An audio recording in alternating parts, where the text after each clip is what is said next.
दोस्तों, आपका भाई हाजिर है एक बार फिर से एक नई कहानी के साथ। ये कहानी एक जादुई टोटके की है।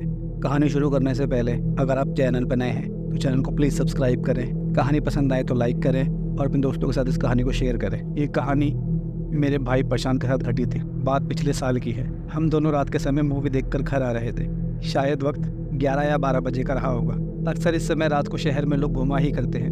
वैसे भी हम इसी समय पर आमतौर पर घर आते थे। हमारे लिए कोई नई बात नहीं थी, लेकिन इस दिन कुछ नया था। उस रात मैं अपने भाई प्रशांत के साथ घर आ रहा था। हम एक चौराहे पर पहुंचे और हम अक्सर बचपन से यही सुनते आ रहे हैं कि चौराहों पर टोने टोटके किए जाते हैं। अब हम उसी चौराहे से गुजर रहे थे, तभी हमारी नज़र एक डोने पर पड़ी। डोना पत्तों की प्लेट को कहते हैं, जिसमें खाना परोसा जाता है। उसमें कुछ चावल, थोड़ा नारियल, दाल, रोटी वगैरह थी। पहले हम उसे देखकर हैरान थे कि चौराहे पर किसने रखा।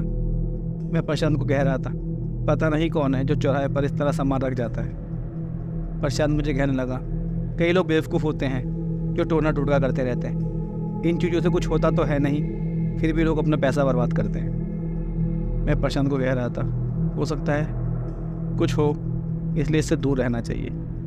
प्रशांत कह रहा था, अरे टोना टोटका कुछ नहीं होता भाई। हम दोनों आपस में बात कर रहे थे और बहस होने लगी। प्रशांत बार बार कह रहा था टोना टोटका कुछ नहीं होता, लेकिन मेरे मन में थोड़ा वहम था। मैंने टोना टोटका के किस्से बचपन से सुने हुए थे।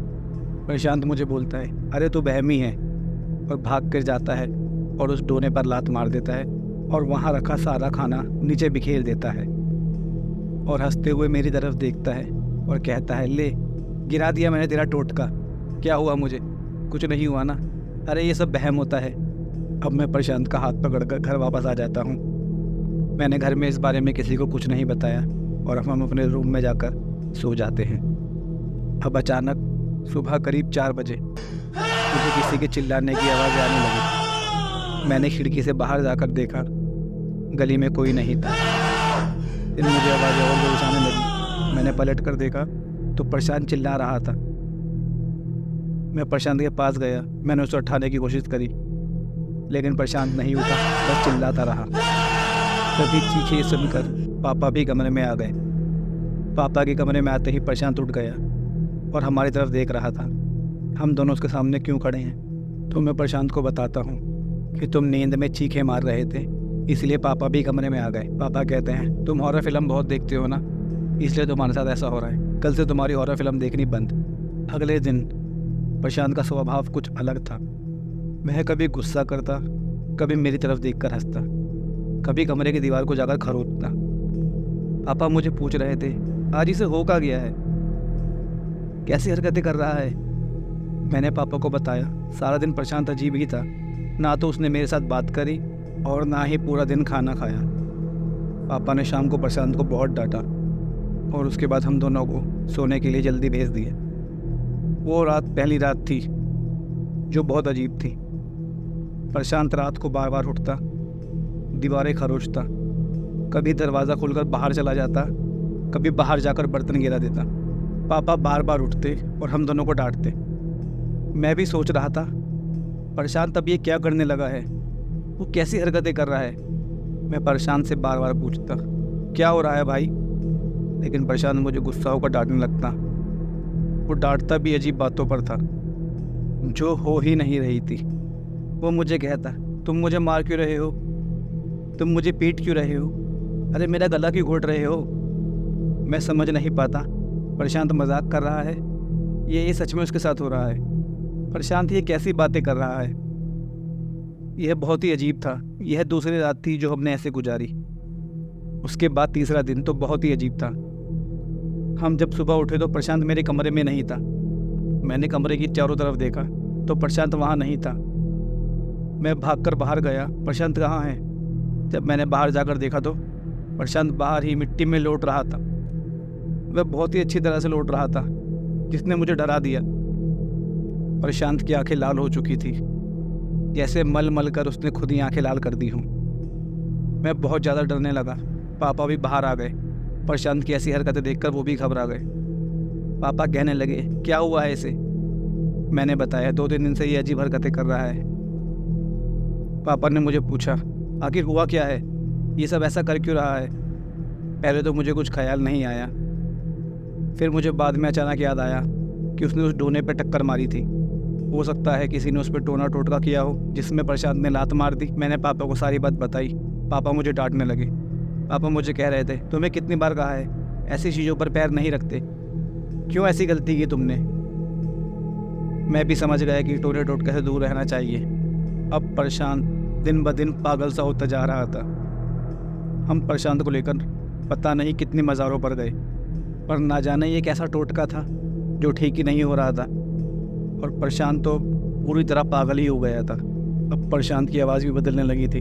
वो बस एक ही बात दोहराता, उसने मुझे मार दिया था, उसने मुझे मार दिया था, मैं किसी को नहीं छोड़ूंगा। मानो प्रशांत तो अपने शरीर में है ही नहीं, उसके शरीर के अंदर से कोई आत्मा बोल रही हो, और वो बार बार हंसता और खुद मरने की कोशिश करता। मैं ऐसे साथ ले जाऊंगा। प्रशांत में एक अजीब सी ताकत आ गई थी, जो भी उसे रोकने जाता उसे बहुत दूर फेंक देता। अब तो यह बात पूरे मोहल्ले में फैल चुकी थी।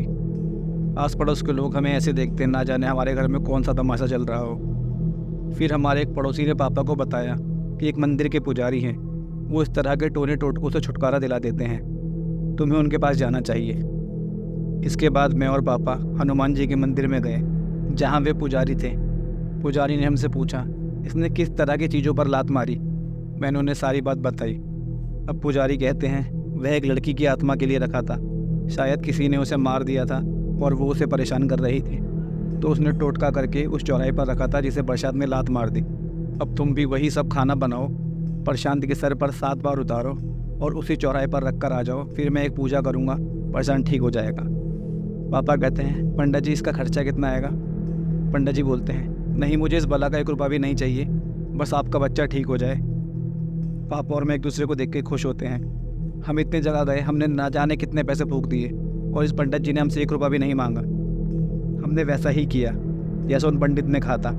हमने प्रशांत के सर पर वही टोना किया, उसे उसके सर से घुमाया, उसी तरह चावल रोटी रखी, और पापा रात को 12 बजे उसी चौराहे पर गए और वो सब रखाए।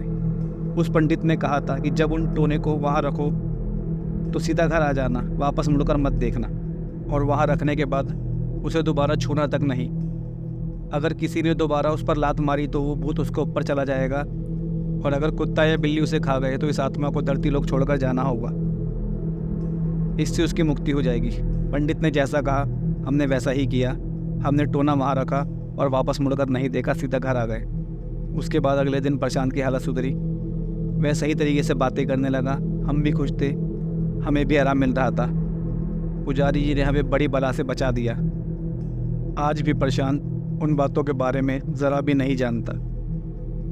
आखिर वो 5-6 दिन उसके साथ क्या हुआ था, प्रशांत को कुछ याद नहीं, और हमने भी ये राज रहने दिया ताकि प्रशांत डर ना जाए। ऐसे ही मज़ेदार किस्से सुनने के लिए फॉलो करें हमारे चैनल मानो ना मानो को। कहानी पसंद आए तो लाइक करें, चैनल को सब्सक्राइब करें, और अगर आपके पास भी ऐसी कोई सच्ची कहानी है तो हमारे साथ शेयर करें, हम उसे अपने चैनल पर लोगों को बताएंगे। मिलते हैं कल एक नई कहानी के साथ।